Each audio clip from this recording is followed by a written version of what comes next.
नमस्कार. सफर जागतिक चित्रपट दुनियेची या माझ्या यूट्यूब चॅनलमध्ये आपले पुन्हा एकदा स्वागत. आज मी तुमच्या भेटीला अजून एक कलात्मक आणि दर्जेदार चित्रपट घेऊन आले आहे आणि तो तुम्हाला निश्चित आवडेल अशी मला खात्री आहे. माझा हा चॅनल जर का तुम्हाला आवडला असेल तर लाईक करा, शेअर करा, सबस्क्राईब करा. एखादी कथा किंवा एखादा चित्रपट असा असतो की तो भाषा, देश, धर्म, जात यांच्या सीमा पार करून हृदयाला सारखाच भिडतो. अशा प्रकारचे युनिव्हर्सल अपील असलेले चित्रपट बनवणे ही काही सोपी गोष्ट नाही. प्रसिद्ध इराणी दिग्दर्शक माजिद माजिदी यांचा चिल्ड्रन ऑफ हेवन हा चित्रपट म्हणजे याचे एक उत्तम उदाहरण आहे. ज्यांना ज्यांना आपले लहानपण आठवत असेल त्या सर्वांवर या चित्रपटाचा खोलवर परिणाम झाल्याशिवाय राहणार नाही, मग ती व्यक्ती जगाच्या पाठीवर कुठेही राहणारी असो. अतिशय सोप्या, साध्या आणि सहज घटनेभोवती गुंफलेले कथानक हेच खरे म्हणजे चिल्ड्रन ऑफ हेवन या चित्रपटाचे वैशिष्ट्य म्हणावे लागेल. चित्रपट विषयक प्रचलित असलेल्या निकषांनुसार मनोरंजनासाठी आवश्यक असलेले आणि इतर सर्व उत्तम चित्रपटात आपल्याला नेहमीच बघायला मिळणारे चिल्ड्रन ऑफ हेवन चित्रपटात अजिबात नाही. ॲक्शन, चित्तथरारक पाठलाग, हिंसाचार, सेक्स, निसर्गरम्य लोकेशन्स, दिग्गज कलाकार इत्यादी चित्रपटांच्या यशाची हमी देणाऱ्या बाबी नसताना सुद्धा हा चित्रपट आपल्याला खिळवून ठेवतो. नकळत डोळ्यांच्या कडा पाणावतो आणि असेच नाही तर जीवनातील काही अतिशय महत्त्वाच्या मुद्द्यांवर, गोष्टींवर विचार करायला प्रवृत्त सुद्धा करतो. म्हटले तर हा चित्रपट लहान मुलांसाठी आहे असेही म्हणता येईल, कारण तो समजून घ्यायला भाषेची, सबटायटलची गरजच भासत नाही. त्याचबरोबर प्रौढ प्रेक्षकांना सुद्धा तो अगदी सहजपणे बऱ्याच गोष्टी शिकवून जातो. तसे म्हटले तर चिल्ड्रन ऑफ हेवन ही कथा 3 ते 4 वाक्यात सांगण्याइतकी सरळ आणि सोपी आहे.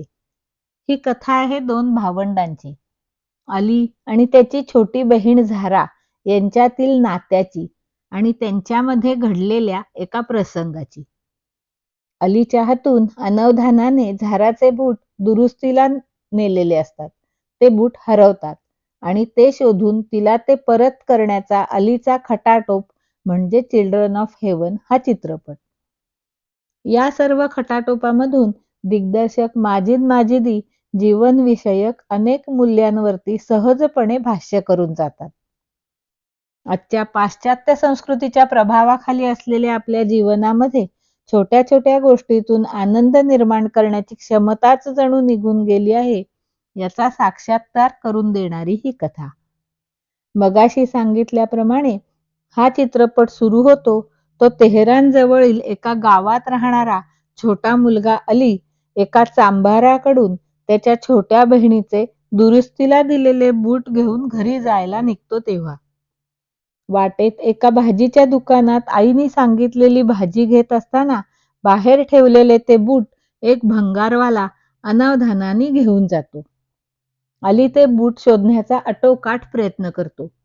आता घरी जाऊन झाराला हे कसे सांगावे असा यक्ष प्रश्न त्याच्या पुढे असतो. साधे जुने बूट चोरीला जाणे ही घटना अलीच्या बालमनाचा विचार करता अतिशय भीतीदायक व क्लेशदायक असते. अली घरी येऊन मोठ्या धाडसाने झाराला ही गोष्ट सांगतो. साहजिकच झारा आधी चिडते, कारण तिच्याजवळ शाळेत जाण्यासाठी तेवढी एकच बुटाची जोडी असते. आता बूट हरवल्याचे मी आईबाबांना सांगते असे झारा म्हटल्यावर अली तिला कळकळीने विनवतो की तू आईबाबांना यातले काही सांगू नकोस. मी काय वाटेल ते करून ते बूट शोधून आणून तुला देईन लवकरात लवकर. आईबाबांना न कळू देण्यामागे अलीच्या मनात असाही विचार असतो की लगेच नवीन बूट आणून देण्याइतपत आर्थिक परिस्थिती आपल्या बाबांची नाही. त्यात महिना अखेर आणि त्यातच आई पण आजारी. आईबाबांना हे कळले तर त्यांना फारच वाईट वाटेल. हे झाराला समजून सांगितल्यानंतर मात्र झारा आईबाबांना काहीही न सांगण्याचे कबूल करते. या दोन भावंडांमधील हा सर्व संवाद चालू असतो तो लपून छपून, वहीवर लिहून आणि हळूच वही एकमेकांकडे सरकावून. कारण त्याशिवाय एका खोलीच्या त्या छोट्या घरात आई-बाबांपासून हे लपवून कसे ठेवता येणार? परिस्थितीमुळे अली आणि झाराला लहानपणीच आलेली समज पाहून आपले हृदय गलबलल्याशिवाय राहत नाही. आता अली झाराच्या शाळेत जाण्यावर एक तोडगा काढतो. सकाळच्या सत्रात शाळेत जाताना झाराने अलीचे बूट घालायचे आणि शाळा सुटल्यावर ती आली की मग अली तेच बूट घालून शाळेत जाणार, अशी त्या दोघांची योजना असते. साहजिकच अलीच्या शाळेची वेळ गाठण्यासाठी झाराला शाळा सुटताक्षणी पळत घरी यावे लागते आणि त्यातच अलीचे बूट तिच्या पायांसाठी थोडे मोठेच असतात. घरी, शाळेत हे कोणाला समजू नये म्हणून बुटांची अदलाबदल रस्त्यातच केली जाते. अलीला शाळेची वेळ गाठण्यासाठी जीवाच्या आकांताने पळावे लागते.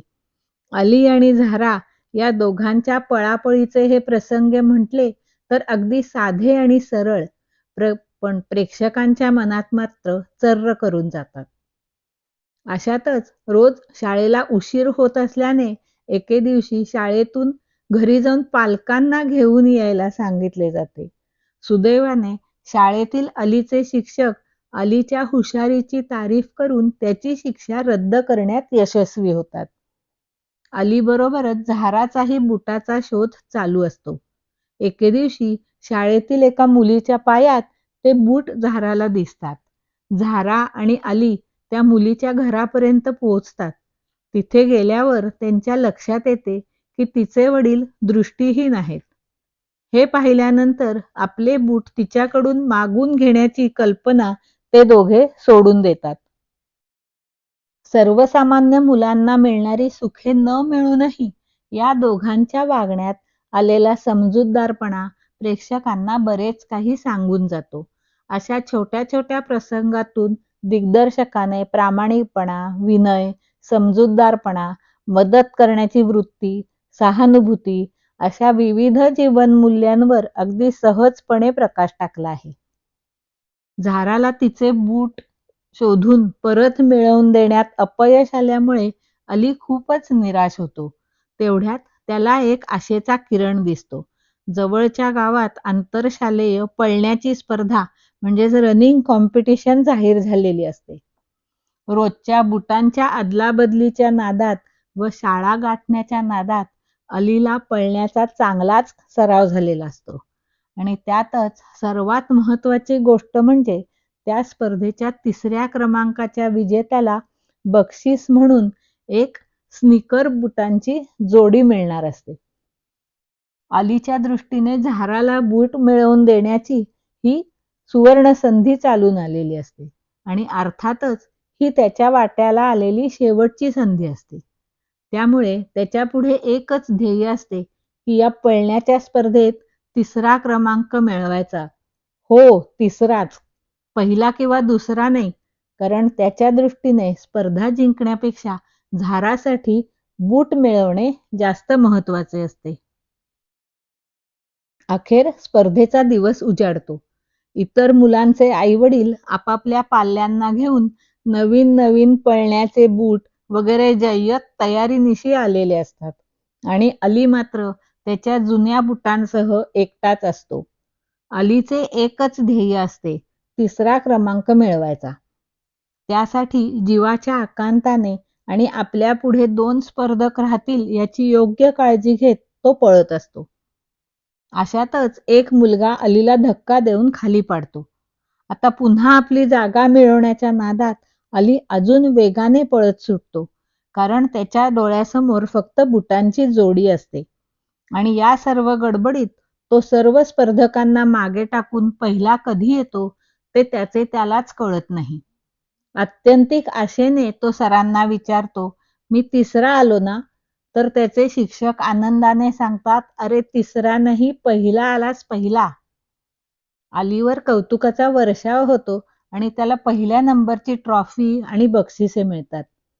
अलीच्या डोळ्यात मात्र अश्रू असतात. ज्या बुटांसाठी एवढी धडपड केली ते बूट त्याला पहिला आल्यामुळे मिळणार नसतात. अतिशय खट्टू मनाने अली घरी येतो. त्याच्याकडे पाहूनच झाराच्या लक्षात येते की अली बूट मिळवू शकलेला नाही आणि ती नाराज होऊन तिथून निघून जाते. अली मात्र त्याचे सुजलेले दुखणारे पाय तलावात सोडून खिन्नपणे बसून राहतो.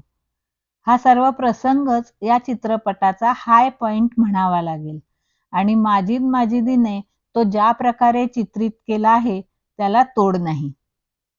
नशिबाने आणि योगायोगाने मुलांचे वडील थोडेफार पैसे मिळाल्याने त्याच दिवशी दोघांना नवीन बूट घेऊन येतात.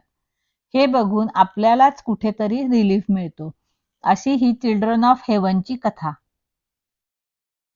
मीर फारुख हाशेमिया आणि बहादे सिद्दीकी या बालकलाकारांनी केलेला अभिनय म्हणजे अभिनय न वाटता ते जणू काही ही भूमिका जगत आहेत असेच वाटते आणि अभिनय सुद्धा सहज आणि सुंदर आणि सुलभ. आजच्या रियालिटी शोजच्या युगात येथे लहान मुलांना मारून मुटकून आणि मोठेपणाचा आव आणून कलाकार म्हणून पेश केले जाते. अशा पार्श्वभूमीवर अली आणि झाराच्या व्यक्तिरेखा म्हणजेच आजच्या अतिमहत्वाकांक्षी पालकांच्या वृत्तीवर अगदी सहजपणे मारलेली जणू चपराकच आहे. या दोन मुलांबरोबरच या चित्रपटातील तिसरी व्यक्तिरेखा म्हणजे झाराचे हरवलेले जुने बूट. सर्व कथा या बुटांभोवतीच घडत राहते. दोन छोट्या मुलांचा आनंद, दुःख, फायदा, नुकसान जणू काही त्यांचे आयुष्यच त्या बुटाभोवती जोडले गेले आहे.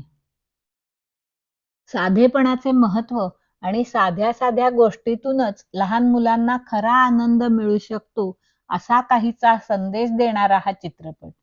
बहीण भावातील प्रेम, आई वडिलांविषयी आदर आणि काळजी आणि एकंदरीतच जीवनातील सौंदर्याचे स्थान या सर्वांचे प्रतीक म्हणजेच झाराची ती हरवलेल्या जुना बुटांची जोडी. जीवनाचा एवढा गहन अर्थ एवढ्या साधेपणाने कोठेही शब्दबंबाळ संवाद न वापरता किंवा अकारण पार्श्वसंगीताचा वापर न करता समजावून सांगणारा खचितच दुसरा चित्रपट असेल. हा व्हिडिओ जर का तुम्हाला आवडला असेल तर हा आणि असे अनेक चित्रपट समजून घेण्यासाठी या व्हिडिओला लाईक करा, शेअर करा आणि अजून चॅनलला सबस्क्राईब केलं नसेल तर सबस्क्राईब करा. धन्यवाद.